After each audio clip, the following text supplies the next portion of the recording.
চতুর্থ দিনের মনস্কামনা জ্ঞান, প্রজ্ঞা ও বোধশক্তি লাভের জন্য এসো আমরা প্রার্থনা করি।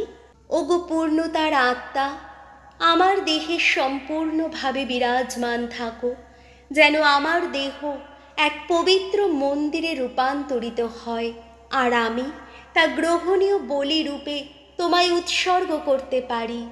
ওগো ব্যাখ্যা দানকারী ও পূর্ণ আত্মা, আমার বিচার শক্তিতে তুমি বিরাজমান থাকো। খ্রিস্ট রহস্য যেন আমার কাছে উন্মোচিত হয়।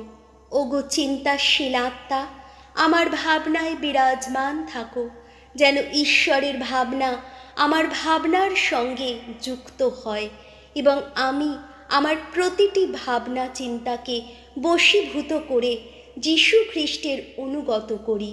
ওগো ক্ষমতায়নের আত্মা, আমার ইচ্ছা শক্তিতে তুমি বিরাজমান থাকো, যেন আমার বাসনা ঈশ্বরের ইচ্ছার সাথেই এক হয়, যাতে আমি মনে নবীকৃত হই এবং তার ফলে ঈশ্বরের দৃষ্টিতে কোনটা শ্রেয় এবং কোনটা গ্রহণীয় ও নিখুঁত তা বুঝতে পারি এবং সত্যজনিত পূর্ণতা পরিধান করে নবীকৃত মানুষ হই, কারণ আমি ধর্মময়তা ও সত্যজনিত পূর্ণতায় ঈশ্বরের সাদৃশ্যে সৃষ্ট।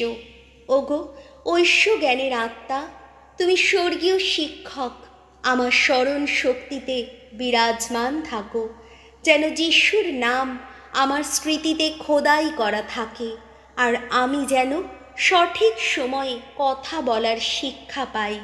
ওগো সর্বজ্ঞানী আত্মা, আমার অবচেতন ও অচেতন মনের নিভৃত কোণে বিরাজমান থাকো, যেন অন্তরে পরিশুদ্ধ হয়ে আমি ঈশ্বরকে আমার সমস্ত হৃদয়, সমস্ত প্রাণ ও সমস্ত শক্তি দিয়ে ভালোবাসতে পারি। সরলতা বরদানের জন্য এসো আমরা প্রার্থনা করি।